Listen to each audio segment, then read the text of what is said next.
우리 좌우로 인사하겠습니다. 사랑합니다. 축복합니다.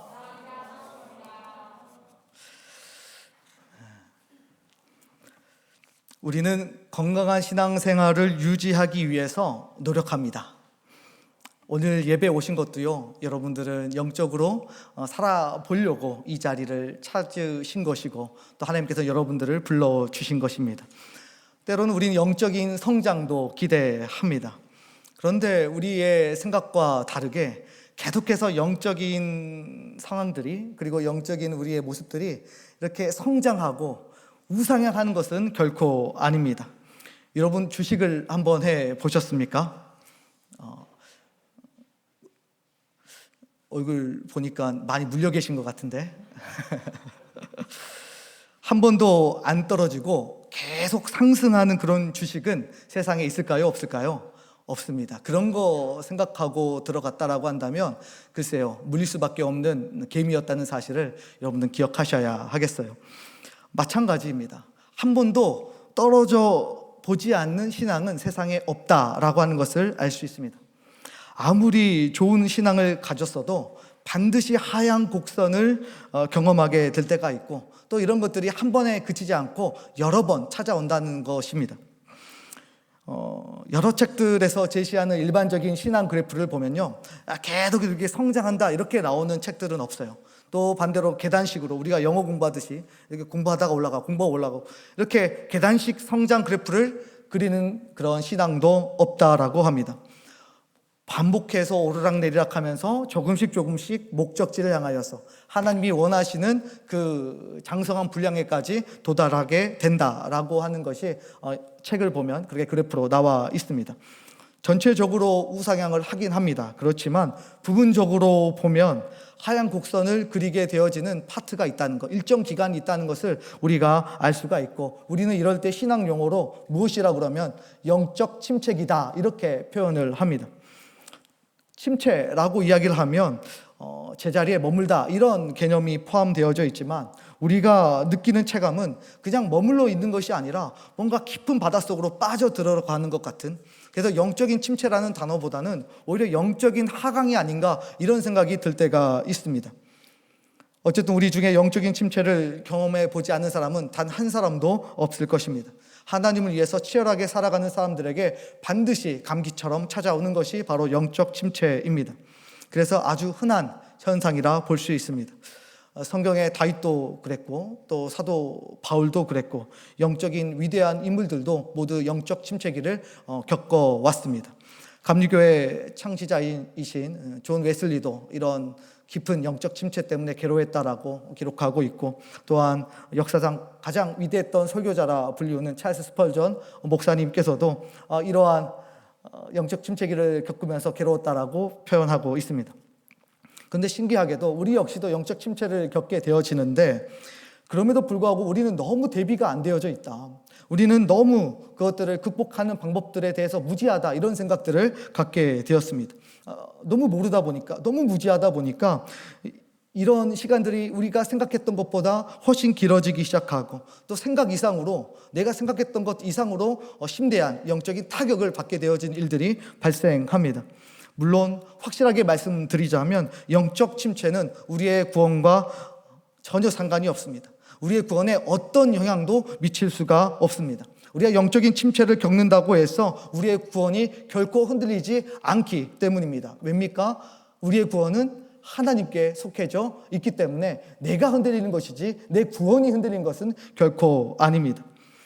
그렇다고 우리가 멀뚱하게 서서 그냥 당해서는 결코 안 될 것이고, 무엇보다 회피하고 숨는 일은 더더욱 없어야 할 것입니다.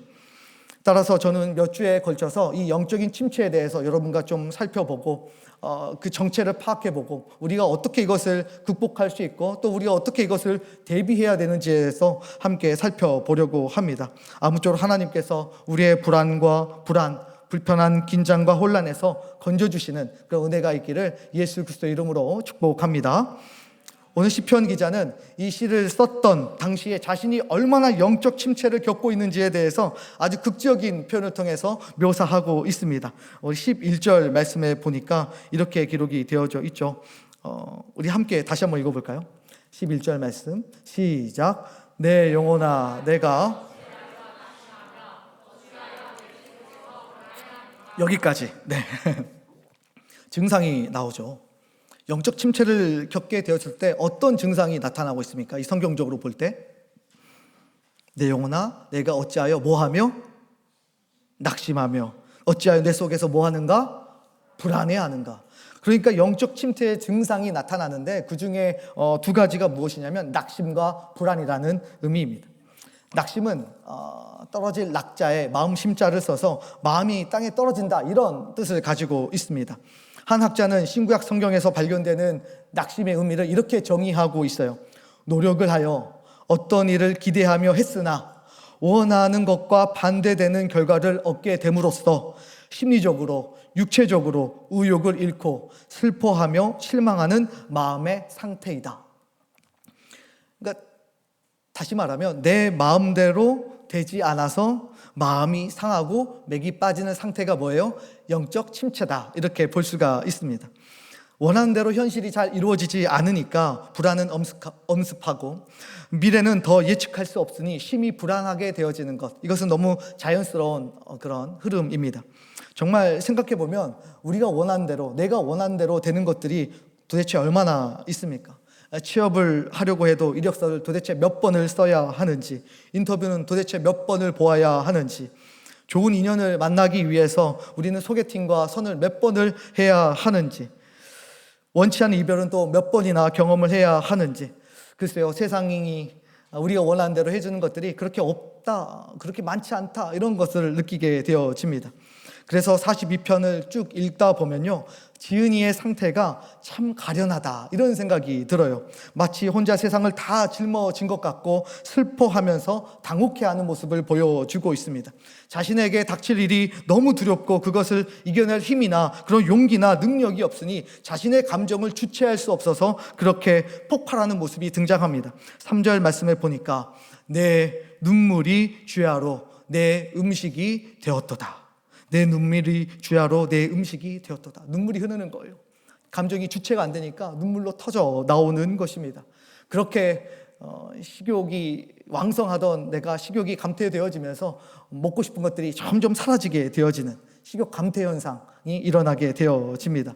예전에는 먹고 싶은 거 찾아보고 맛집이면 탐방하러 간다고 신나게 갔는데 맛있는 것만 눈앞에 있어도 침을 질질 흘리면서 이거를 먹겠다 이런 의욕이 가득했는데 이제는 더 이상 그러한 식욕들이 일어나지 않습니다.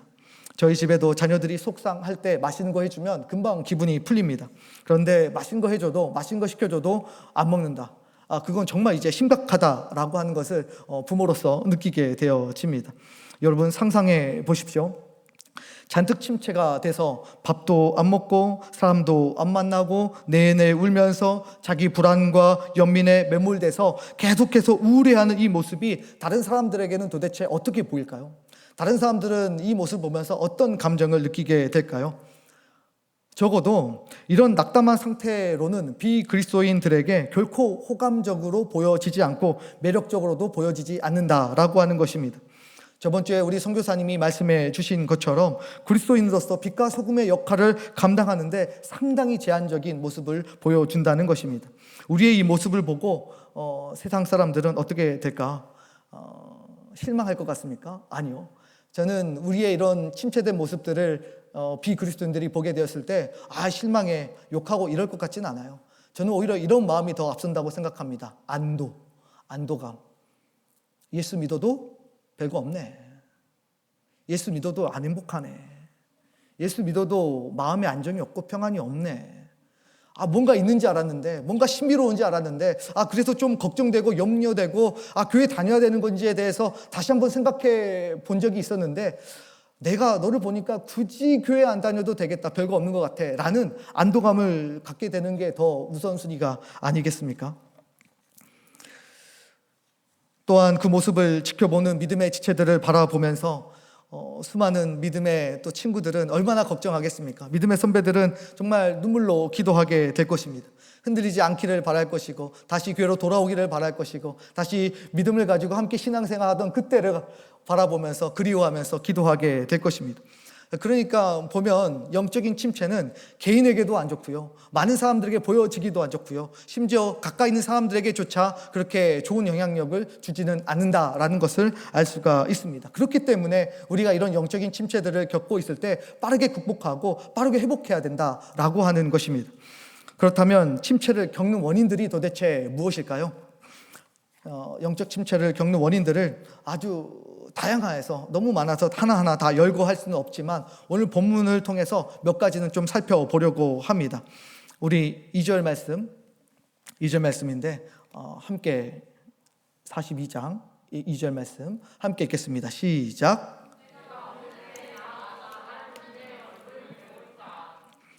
먼저 2절에서 시편 기자는 하나님께 예배를 드릴 수 없는 상태에 직면해 있다는 것을 알 수가 있습니다. 예배를 드리지 못한다라고 하는 것은 무엇이냐면 하나님과 자신과의 관계가 뭐에 되었다? 단절됐다, 끊어졌다, 하나님을 못 배운 지 오래되었다라고 하는 것을 의미합니다. 자의로든 타의로든 어떤 이유로든 그는 하나님을 깊이 경험하지 못한 세월이 생각보다 길어지고 연장되고 있다는 사실을 알 수가 있습니다. 이것이 영적인 침체의 원인이 되었습니다. 우리가 코로나 시기를 경험하면서 우리가 뼈저리게 느끼지 않았습니까? 처음에는 해방감도 있고 자유함도 있었지만 점점 시간이 가면 갈수록 하나님과 만나는 시간들이 짧아지고 단절되기 시작하면서 우리의 영혼 속에 나도 모르게 영적인 침체가 찾아오는 것들을 여러분들은 경험했을 것입니다. 저는 코로나 기간 동안 영적인 침체가 찾아온 것들을 느끼면서 정말 하나님을 대면하여 보는 것이 매우 매우 중요하구나, 소중하구나, 이런 것을 다시 한번 깨닫게 되었습니다. 두 번째로 원수들의 의도된 도전이 있어요. 원수들이 의도된 도전을 가지고 우리를 영적인 침체로 이끈다라고 하는 거예요. 의도적으로. 우리 3절 말씀 함께 읽어볼까요? 시작.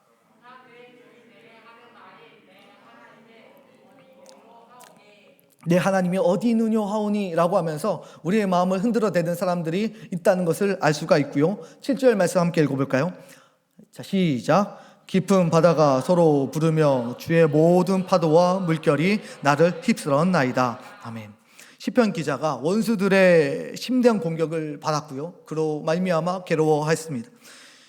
영적으로 이 시편 기자가 얼마나 탁월한지에 대해서 저는 이런 곳에서 이렇게 발견이 되어지는 것 같아요. 자신이 영적인 늪에 침체에 빠지게 된 이유가 비단 자기의 잘못만은 아니다라고 하는 것을 밝혀내고 이것이 외부의 위협과 유혹과 결코 무관하지 않다는 것을 생각해내는 것입니다. 그래서 7절에서 바다라는 개념을 사용하고 있어요. 그래서 2주 전에 제가 여러분과 말씀을 나눌 때 수월의 뱃속이라고 할 때 그 말씀 전할 때 바다에 대한 개념을 설명해 드렸습니다. 성경에서 바다는 긍정적인 개념입니까? 부정적인 개념입니까? 부정적인 개념이죠. 왜냐하면 그 바다에서 마귀가 나오고 용이 나오고 그렇기 때문에 그곳은 혼란과 혼돈의 그런 대명사다라고 여러분들에게 말씀을 드렸습니다. 그러니까 여기서도 또 바다가 등장하는 거죠. 그러니까 지금 영적으로 이 시편의 기자는 알고 있는 거예요. 자신이 이런 영적인 침체를 겪을 수밖에 없는 이유는 사단의, 마귀의 그런 놀라운 역사가 있다, 지금 이런 의도가 있다라고 하는 것을 밝혀내면서 그로부터 끊어내고 멀어지기 위해서 애를 쓰는 모습을 보여주고 있습니다.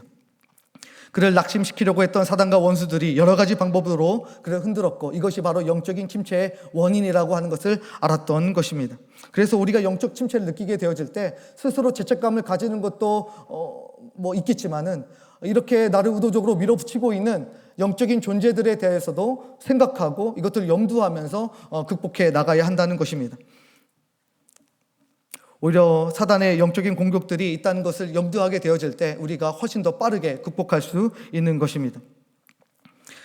그래서 잘 보면 신기하게도 우리가 이런 늪에 빠지게 되어졌을 때 가장 먼저 끊는 게 있어요. 가장 먼저 발길을 뚝 끊는 게 어디입니까?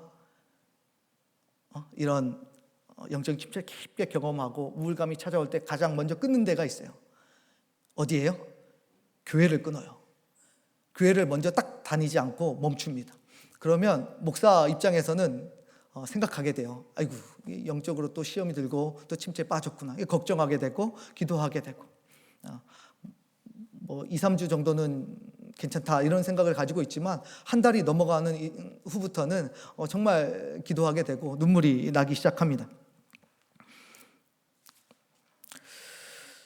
그래서 역시 목사님 이제 영적인 이야기들을 하셨는데 영적 침체가 반드시 영적인 이유들만 있는 것입니까? 이렇게 묻고 싶은 또 청년들이 있을 것입니다.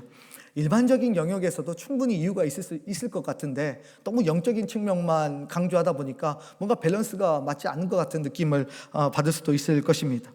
그런데 신학자들은요, 일반적인 측면에서도 이유들이 있고 원인들이 있다라고 계속해서 지적해 왔습니다. 오늘 로이드 존스 목사님이 여기에 두 가지를 더 포함시키고 있는데 좀 살펴보려고 합니다. 세 번째로는 사람의 기질입니다. 영적 침체로 흘러 들어가는데 사람의 기질이 원인이 된다라고 했을 때 목사님 어떻게 사람의 기질이 이건 좀 안 맞지 않습니까? 이렇게 생각할 수도 있겠지만 생각해보면 우리도 MBTI를 하죠. 성향이 다 있는 거죠. 누구는 외향적이고 누구는 내향적입니다. 각각의 성향이 다 있습니다.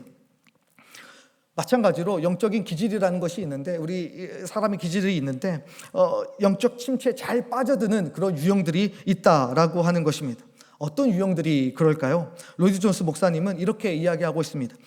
건전한 자기 점검을 넘어 과도한 자기 성찰을 하는 유형. 이게 MBTI가 어디 영역에 속하는지 전 잘 모르겠어요. 그렇지만 건전한 자기 점검을 넘어서서 과도한 자기 성찰을 하는 유형, 이런 유형을 가지고 있는 사람이 영적인 침체에 빠지기 굉장히 쉽다라고 이야기하고 있습니다. 자기 점검은 굉장히 신앙생활에 유익합니다. 그러나 과도한 자기 성찰은 오히려 해롭습니다.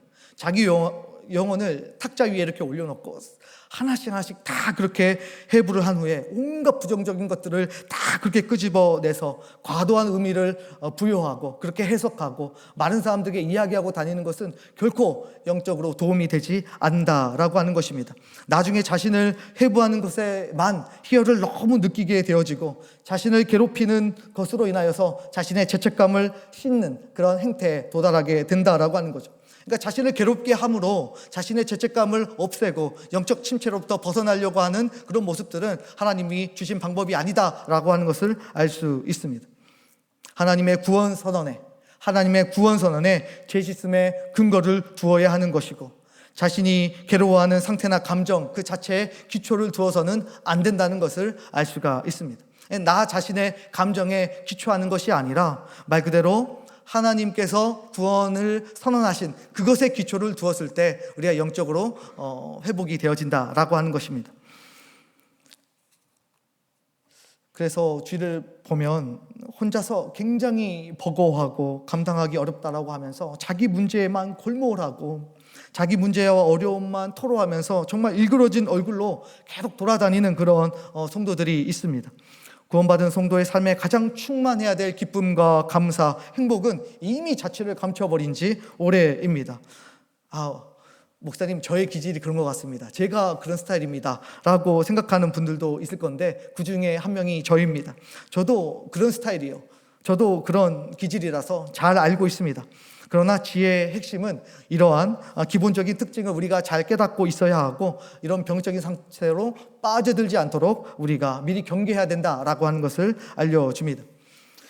물질에 과도한 욕심이 있는 사람은 먼저 물질이 나에게 굉장히 큰 영향을 준다는 것을 알고 미리 그것들을 피할 수 있고 경계할 수 있는 사람이어야 합니다. 내가 성적인 유혹에 약한 사람이라는 것을 알면 그것을 인지하고 애초에 유혹받을 만한 환경을 피하는 게 이것이 중요합니다.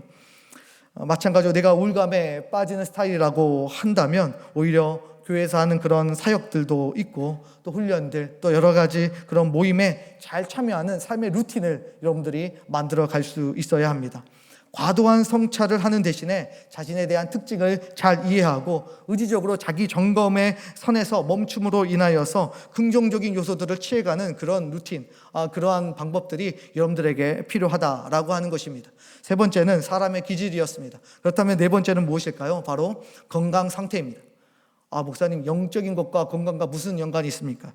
이상하게 들릴 수도 있겠습니다. 그러나 이제 여러분들은 나이 20살이 넘어갑니다. 이미 노화는 20살 때부터 시작된다는 걸 여러분은 알고 계십니까? 이미 몸의 건강 상태가 영적인 침체의 원인이 된다는 것을 알아가야 될 그런 나이가 되었다라고 하는 것입니다. 위에서 언급한 역사상 가장 위대했다라고 하는 설교자 찰스 스펀전 목사님이 대표적인 예예요. 그분은 지독한 통풍이 있었습니다. 매일 그것 때문에 괴로워하고 고민하고 아파했습니다. 그래서 영적인 침체에 빠져들어가게 되어지면 사단의 공격을 그대로 받아내야 됐던 그런 선배였습니다. 적어도 우리는 몸과 정신과 영혼을 함께 가진 존재이기 때문에 신체적인 것들만 이렇게 분리해서 따로 떨어져서 생각할 수 없다라고 하는 것이죠. 한 가지만 무너지면 존재의 밸런스가 모두 함께 무너지게 된다는 사실을 염두에 두어야 합니다. 그래서 여러분들이 건강에도 잘 신경을 쓰시고 여러분 건강도 영성이다 이런 마음을 가지고 살아야 하겠습니다. 제가 이제까지 4가지를 다루었지만 사실 사단이 영적 침체를 일으킬 수 있는 방법들은 무궁무진합니다. 앞으로 또 중요한 것들은 찾아보겠지만 한 가지 방법으로 또 공격하는 것도 아니고 이 4가지 방법들을 종합적으로 우리 가장 약한 부분들을 공격하기도 합니다. 사단이 이처럼 집요하게 우리를 영적 침체로 몰아가려고 하는 목적은 아주 간단합니다. 아주 간단해요. 여러분 한 명만 쓰러뜨리겠다, 한 명만 무너뜨리겠다. 여러분 그 하나를 위해서 여러분들 영적 침체로 몰아가지 않습니다. 여러분 한 명을 통하여서 더 큰 효과를 거두려고 하는 사단의 계교를 여러분 놓치지 말아야 합니다. 저는 이렇게 이름을 지었어요. 사단의 본보기용 교재 만들기. 사단이 나를 본보기용 교재로 만들려고 애를 쓴다는 것을 느끼게 됩니다. 하나님의 자녀인 우리를 침체시킨 다음에 세상 사람들이 보는 본보기용 교재로 삼는다라고 하는 것입니다. 아까 말씀드렸던 것처럼 우리의 침울한 모습을 통하여서 저렇게 예수 믿으면 불행해진다, 무례해진다, 소망이 없어진다, 세상 사람들의 눈에 비참한 사람으로 보이게 만드는 것, 절대적인 공포를 심어주는 것입니다. 사람들은 우리를 보면서 예수 믿으면 결코 행복해질 수 없다, 낙담하고 불안해하면서 살아갈 수밖에 없겠구나 라고 하는 것을 본능적으로 그렇게 받아들이게 된다는 것입니다. 우리가 본보기용 교재가 될 수는 없습니다. 다른 걸 떠나서 너무 자존심이 상하는 일입니다. 하나님의 자녀인데 사단의 교재가 된다? 이거는 용납할 수 없는, 이거는 선을 매우 넘는 일이기 때문에 여러분 이것들에 대해서 맞대응하셔야 되고 대적을 물리치셔야 될 영역들이라고 저는 확신합니다. 사단의 빵 셔틀이 되어서 살아가는 것, 아버지 하나님 입장에서는 억장이 무너질 노릇입니다. 자, 그렇다면 어떻게 우리가 극복할 수 있겠습니까? 첫 번째로 자신을 알아야 합니다. 자신을 잘 알아야 돼요. 자신의 강점은 무엇이고 단점은 무엇인지에 대해서 여러분이 잘 파악하고 있어야 합니다.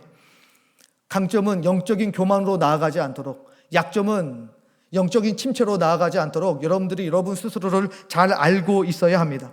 필요하면 침체를 만들 수 있는 구조와 환경을 과감하게 개선하고 바꾸어낼 수 있어야 합니다. 영적인 안정과 성장을 돕는 영적인 루틴을 여러분들 스스로가 만들어내야 합니다. 내가 일주일에 한 번 교회에 나와서 예배 드리고 말씀 듣는 것 너무 기본적인 부분들이에요. 근데 이거라도 일단 해서라도 영적 침체를 내가 막아내겠다라고 생각하면 철저하게 여러분들 지킬 수 있어야 합니다. 근데 열심히 52주 중에 50주 이상을 주일 성수를 해 보았는데도 불구하고 영적으로 굉장히 부족하다는 것을 느끼고 침체에 간당간당한 상태에 놓여져 있다라고 한다면, 또 영적으로 무기력함을 경험하고 있다라고 한다면 여러분 다른 예배 한 번 더 참석하셔야죠. 아니면은 여러분들이 큐티하는 삶을 만들어 가셔야죠.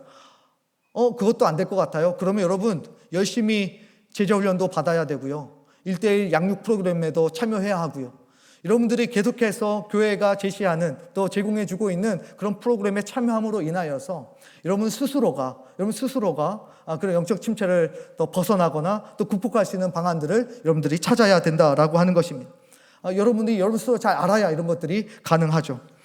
그런데 뻔히 침체로 빠져들 것을 알고 있으면서도 아무것도 하지 않는 것, 이것이 문제입니다. 알아요. 이제 봄이 오면 나는 봄을 타는 사람이기 때문에 영적으로 우울하게 시간을 보낼 수 있는 시간들이 찾아오고 있다. 알아요. 아는데 가만히 있어요. 아무것도 하지 않아요. 리차드 포스터 목사님은 이것을 뭐라고 불렀냐면 영적 게으름이라고 불렀어요. 여러분이 얼마나 열심히 살고 있는가는 사실 중요하지 않습니다. 하루에 5시간, 6시간 자면서 열심히 여러분이 살아가고 있는 거 그래서 저는 부지런한데요? 아니요. 성경은 그렇게 이야기하지 않죠. 뭐라고 이야기합니까? 여러분들이 영적으로 많은 시간들을 할애하지 않는 것, 그리고 미리 준비하지 않는 것, 이것이 영적인 게으름이다 라고 이야기해요. 열심히 살았겠죠? 그렇지만 하나님 보시기에 영적인 일들을 많이 했습니까? 혹시 그것에 게으르지는 않았습니까? 내가 이렇게 살다 보면 영적 침체의 늪에 빠지게 될 것이 뻔히 보이고 예견이 되어 있음에도 불구하고 아무것도 하지 않는 것, 영적 침체의 주 원인이고 또 이 영적 게으름이 또 우리의 영혼을 갉아먹습니다. 열린교회 김남주 목사님이 쓰신 게으름이라는 책이 있어요. 아주 유명한 이제 고전이 되어져 가고 있는데 이런 예화를 주셨어요. 시골집에 주인이 하루는 마루에 앉아서 누워서 낮잠을 청했습니다. 눈을 떠보니 저 멀리서 도둑이 담을 넘기 위해서 노력을 하고 있는 것이 보입니다. 그러자 주인이 혼잣말로 이야기를 합니다. 이 녀석 담을 넘기만 해봐라. 도둑이 담을 넘어왔습니다. 그리고 마루를 향해 옵니다. 그러자 이 주인이 이렇게 말합니다. 마루를 올라오기만 해봐라, 이 녀석. 도둑이 마루를 올라왔습니다. 그러자 이렇게 이야기합니다. 이 녀석 방에 들어가기만 해봐라. 도둑이 방에 들어갔습니다. 이 녀석 나오기만 해봐라. 도둑이 안에서 값진 것들을 다 가지고 나왔습니다. 마루로 나왔어요. 그러자 말합니다. 이 녀석 가기만 해봐라. 대문을 박차고 이 도둑이 나갔습니다. 마지막으로 이 주인이 뭐라고 이야기했겠습니까? 이 녀석 다시 오기만 해봐라.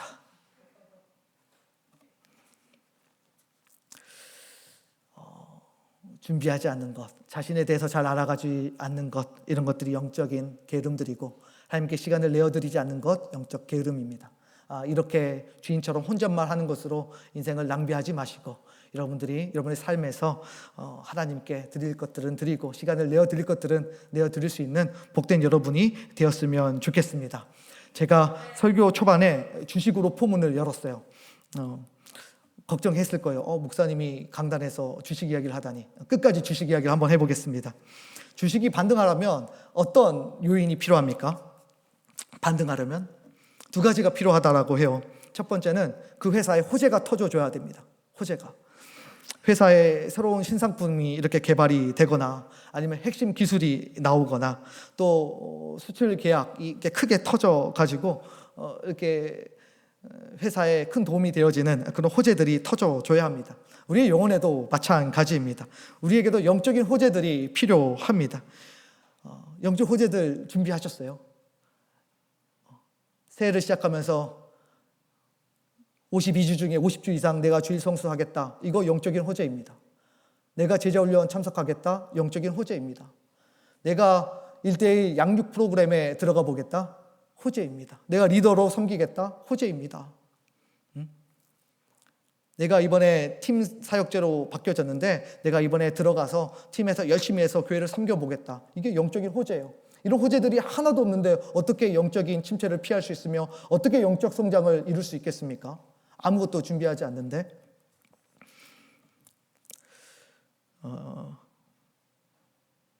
주식이 반등하려면 또 무엇이 필요하냐면 그 전체적인 지수의 장이 이렇게 올라가야 합니다. 아무리 회사가 호재가 터져서 좋은 실적을 유지해도 장이 하락세면 그것을 뚫고 올라가기가 매우 어렵습니다. 마찬가지예요. 교회의 영적인 그런 지수들이 날로 높아져 가야 합니다. 이 람청의 영적인 지수가 높아져야 돼요. 계속해서. 그래서 그 교회 안에 머물러 있기만 해도 우리 청년들이 있기만 해도 52주 교회만 잘 나오게 돼도 그래도 영적으로 잘 유지할 수 있는 그런 어떤 지수가 유지가 되어져야 한다는 것입니다. 저는 이번 수련회가 우리 교회 전체적인 지수를 높이는 영적 지수를 폭발시키는 그런 시간이라고 저는 생각하고 있습니다. 여러분들 이럴 때 여러분들이 매우 중요한 순간이기 때문에 반드시 투자해야 됩니다. 들어와야 돼요.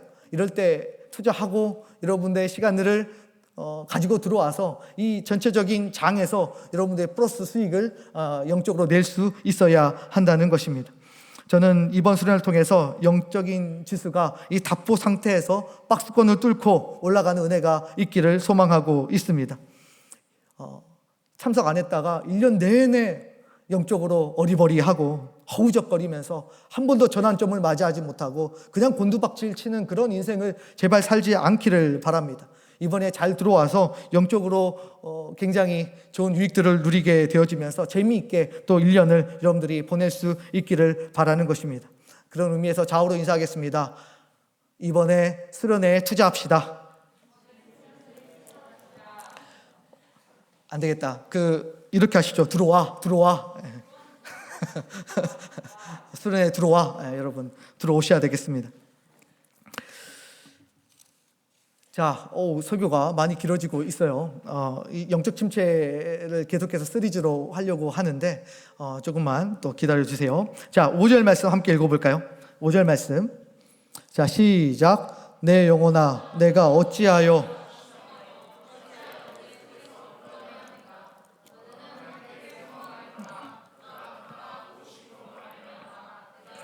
여전히 찬송하리라. 시편 기자는 영적인 침체를 경험하게 됐어요. 근데 그냥 누워가지고 자신을 불쌍하게 여기는데 만족하지 않고 있습니다. 오히려 자기 자아에게 말을 걸고요. 그리고 그 자아를 장악하려고 노력하고 있습니다. 그래서 여러분 극복 방법 중에 두 번째는 여러분의 영혼을 장악해야 돼요. 자아를 장악해야 합니다. 아침에 일어나자마자 나도 의도치 않게 떠오르는 생각들, 잡다한 번뇌들이 여러분을 사로잡을 때가 있을 것입니다. 여러분들이 생각하고 싶어서 생각한 거 아닙니다. 여러분의 또 다른 자아가 그런 것들을 생각하게 만드는 거죠. 그래서 여러 가지 고민하게 하고 생각하게 하고 오늘 하루를 불안하게 시작하도록 만들어 갑니다. 그런데 그런 자아가 자신에게 말을 걸어오게 되어질 때, 생각하게 되어질 때 그대로 내버려 두면 결코 안 됩니다. 오히려 여러분들이 잠깐 멈춰라고 이야기하고 여러분이 그 자아를 향하여서 여러분들이 설교하고 가르쳐야 합니다. 잠깐 그 입을 다물어 주겠니? 라고 한 다음에 내가 지금부터 말할 테니 잘 들어봐라. 오늘 본문에 우리 시편 기자가 이야기하는 것처럼 내가 왜 이렇게 낙심해야 되지? 내가 왜 이렇게 불안해야 되지?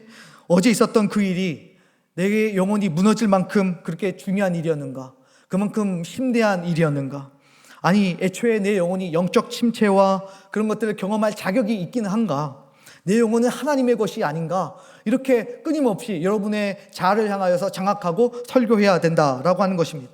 압도적으로 여러분들이 장악해 가야 하는 것이에요.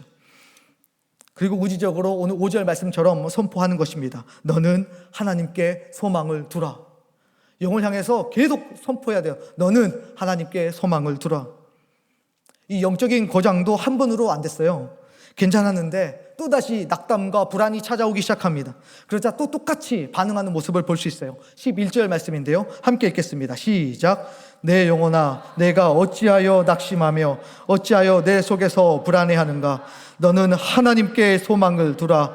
나는 그가 나타나 도우심으로 말미암아 내 하나님을 여전히 찬송하리로다. 아멘. 여러분 영적 침체가 찾아올 때 벌떡 일어나서 여러분의 영혼을 장악하십시오. 그리고 책망하고 야단치고 가르치십시오. 너는 하나님께 소망을 두라. 혼란스러운 나의 감정 상태에 소망을 두지 말고, 나의 연약한 건강 상태에 소망을 두지 말고, 게으르고 나태한 나에게 소망을 두지 말고, 내 마음도 되지 않는 세상에 소망을 품지 말고, 전지하시고 전능하시고 완전하시고 불변하시고, 그렇지만 우리를 그렇게 사랑하시는 그 하나님께만 소망을 두십시오. 그렇다면 여러분의 영혼을 장악하고 의지적으로 하나님께 소망을 두는 그 자에게 하나님께서는 영적인 침체를 넘어서 그 영혼의 회복과 부흥을 허락해 주실 것입니다. 그 회복과 부흥을 경험하는 복된 우리 모든 남청들 다 될 수 있도록 예수 그리스도의 이름으로 축복합니다.